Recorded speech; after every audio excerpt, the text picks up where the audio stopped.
And moving on to fighting games, Street Fighter V showed off its new character, and I can't believe I didn't look up her name. I'm gonna talk about the character. I'm gonna go look up her name. Right now, she is. I'm assuming from what I've seen from this a little bit of the story, she is Rose's apprentice. So she's a fortune teller, and she has a Egyptian themed, and she's able to attack with orbs. So she'll throw orbs out there, and it'll do combos and stuff, and she can pull you closer in, and then like do grabs and stuff. I wonder if she has any connection with M. Bison like Rose has, because Rose actually was part of M. Bison.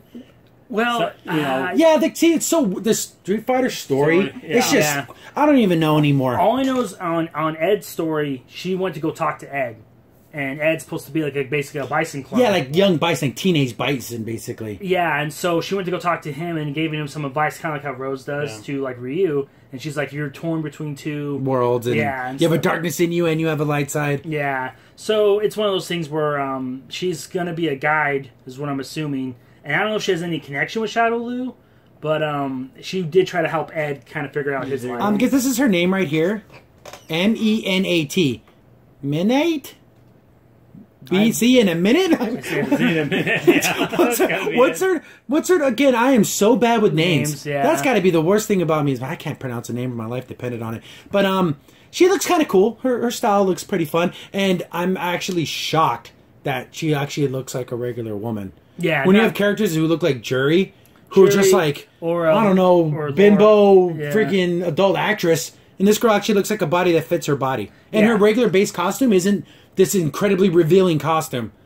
It's not Laura or whatever who decided, bras are for losers. Yeah, exactly. So she looks like a fun character. I like her design. Yeah. When I saw her, she reminds me of Sakura and just how the way she looks cute. It was just fine. I mean, she even does the cat pose, like, for a super move. She does, like, the whole little, like, hand. Yeah, thing. because I guess Egyptian cats, you know, that whole thing. So it has that whole little anime. Again, it's like, I believe, Maximilian. He's a great fighting game guy. If you want to know nothing about fighting games, he's a great YouTube channel. Yes, very He's always good. saying it's like, it's this waifu material. Like, they just keep bringing out all these girl characters where you fall in love with the character, not necessarily any of her abilities or anything.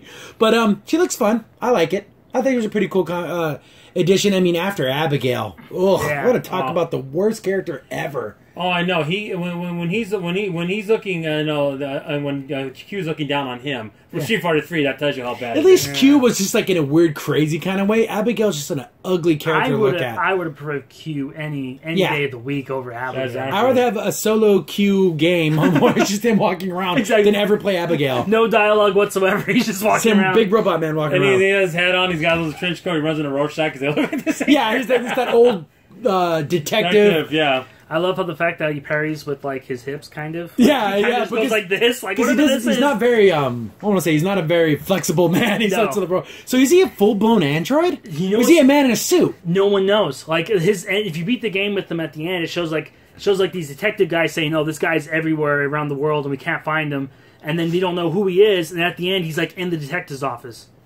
So I don't know if he's like a detective, a bad guy. Like that's in Street Fighter 3 that's when Street Fighter storyline started getting really crazy, and then the wheels have fallen off in 5 with storyline. But again, about this character, this character, she looks like a nimble, quick character. Maybe not. It's low damage, quick combos, and she has like some kind of energy ball she can throw at you and use it. To trip you up and grab you. That looked interesting. I like this is a character I would like to play. I could just tell by looking at her. She'd be a fun character to play. And it looked like she's had some shield of some sort. Like she can use very like Rose, how she would use her scarf to like block and deflect and stuff. But I like it. I think it's a next good step for Street Fighter, and they keep adding characters, which is fun. It sucks that you have to pay for every character, and that's another. Another thing I want to say too. I just remember the name of it. He looks like he belongs in Guilty Gear.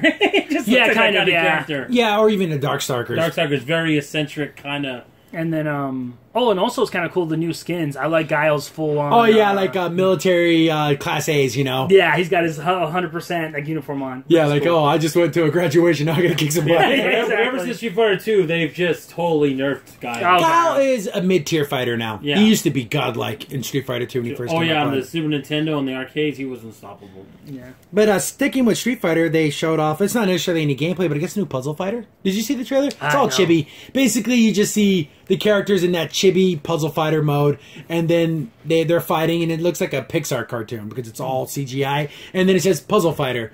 So well, I guess that's nice. I remember playing the first game, and they even had like if you beat the opponent, you say a saying. So it's just like a fighting game. So every time basically the game is like any other puzzle game. You have to match up colors on both sides, and if you get a big combo, your character hits the other character. It's like a Tetris format, but with columns. Yeah, it's okay. It's all right. It's more fun because of the novelty of it being mixed in with the fighting game. Exactly. And also, I think puzzle games are best enjoyed with 2 players. Oh yeah, because then it's like a fighting game, but with your mind. Yeah, beats seeing a chibi Akuma. yeah. All this like he's funny. He's a cute. Oh, look how cute Akuma is. He's so look at his little chibi cheeks. Cute little demon. That's funny. But moving on from that.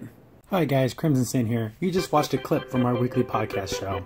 Be sure to check out the full podcast available here on this channel.